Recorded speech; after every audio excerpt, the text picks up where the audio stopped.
भगवान विष्णु की नाभि से कमल का प्रादुर्भाव, शिवेच्छावश ब्रह्मा जी का उससे प्रकट होना, कमल नाल के उद्गम का पता लगाने में असमर्थ ब्रह्मा का तप करना, श्री हरि का उन्हें दर्शन देना, विवादग्रस्त ब्रह्मा विष्णु के बीच में अग्निस्तंभ का प्रकट होना तथा उसके ओर छोर का पता न पाकर उन दोनों का उसे प्रणाम करना।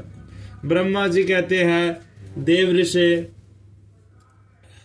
जब नारायण देव जल में शयन करने लगे उस समय उनकी नाभि से भगवान शंकर के इच्छावश सहसा एक उत्तम कमल प्रकट हुआ जो बहुत बड़ा था।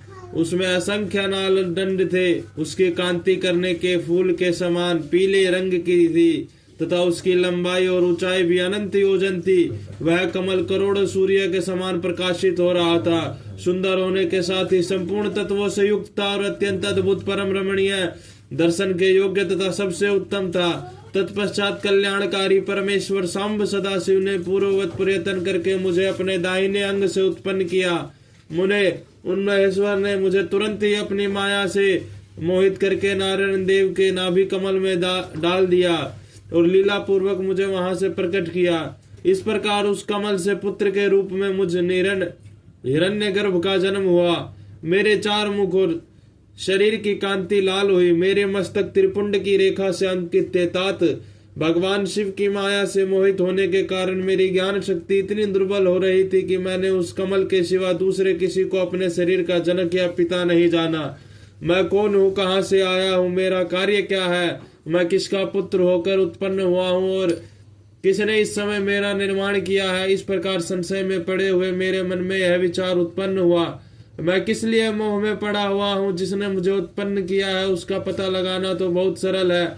इस कमल पुष्प का जो पत्र युक्त नाल है उसका उद्गम स्थान इस जल के भीतर नीचे की ओर है। जिसने मुझे उत्पन्न किया वह पुरुष भी वही होगा, इसमें संशय नहीं। ऐसा निश्चय करके मैंने अपने को कमल से नीचे उतारा।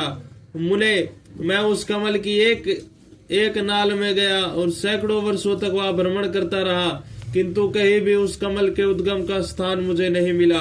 तब पुनः संशय में पड़कर मैं उस कमल पुष्प पर जाने को उत्सुक हुआ और नाल के मार्ग से उस कमल पर चढ़ने लगा। इस तरह बहुत ऊपर जाने पर भी उस कमल के कोष्ठ को न पा सका।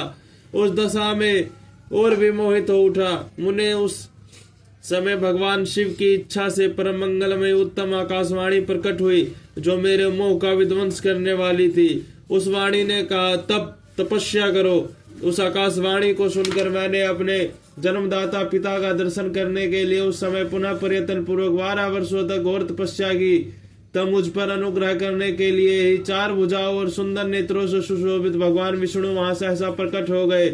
उन परम पुरुष ने अपने हाथों में शंख चक्र गदा और पद्म धारण कर रखे थे। उनके सारे अंग सजल जगत धर के समान श्याम कांति से सुशोभित थे। उन परम प्रभु ने सुंदर पीताम्बर पहन रखा था। उनके मस्तक आदि अंगों में मुकुट आदि महामूल्यवान आभूषण शोभा पाते थे। उनका मुखारविंद प्रसन्नता से खिला हुआ था। मैं उनकी छवि पर मोहित हो रहा था। वे मुझे करोड़ों कामदेवों के समान मनोहर दिखाई दिए। उनका वह अत्यंत सुंदर रूप देखकर मुझे बड़ा आश्चर्य हुआ। वे सावली और सुनहरी आभा से उभाषित हो रहे थे। उस समय उन सत स्वरूप सर्वात्मा 4 भुजा धारण करने वाले महाभाव नारायण देव को वहां उस रूप में अपने साथ देखकर मुझे बड़ा हर्ष हुआ। तदंतर उन नारायण देव के साथ मेरी बातचीत आरंभ हुई। भगवान शिव की लीला से वहां हम दोनों में कुछ विवाद छिड़ गया। इसी समय हम लोगों के बीच में एक महान अग्नि स्तंभ ज्योतिर्मय लिंग प्रकट हुआ। मैंने और विष्णु ने क्रमश से ऊपर और नीचे जाकर उसके आदि अंत का पता लगाने के लिए वहां बड़ा प्रयत्न किया, परंतु हमें कहीं भी उसका और छोर नहीं मिला। मैं थक कर ऊपर से नीचे लौट आया और भगवान विष्णु भी उसी तरह नीचे से ऊपर आकर मुझसे मिले। हम दोनों शिव की माया से मोहित थे। श्री हरि ने मेरे साथ आगे पीछे और अगल बगल से परमेश्वर शिव को प्रणाम किया। फिर वे सोचने लगे, यह क्या वस्तु है, इसके स्वरूप का निर्देश नहीं किया जा सकता, क्योंकि न तो इसका कोई नाम है और न कर्म ही है। लिंग रहित तत्व ही यहाँ लिंग भाव को प्राप्त हो गया है। ध्यान मार्ग में भी इसके स्वरूप कुछ पता नहीं चलता। इसके बाद मैं और श्री हरि दोनों ने अपने चित्त को स्वस्थ करके उस अग्निस्तंभ को प्रणाम करना आरंभ किया। हम दोनों बोले, महाप्रभु, हम आपके स्वरूप को नहीं जानते, आप कोई भी क्यों ना हो, आपको हमारा नमस्कार है। महेशान, आप शीघ्र ही हमें अपने यथार्थ रूप का दर्शन कराइए। मुनि श्रेष्ठ इस प्रकार अहंकार से आविष्ट हुए हम दोनों ही वहां से नमस्कार करने लगे। ऐसा करते हुए हमारे 100 वर्ष बीत गए।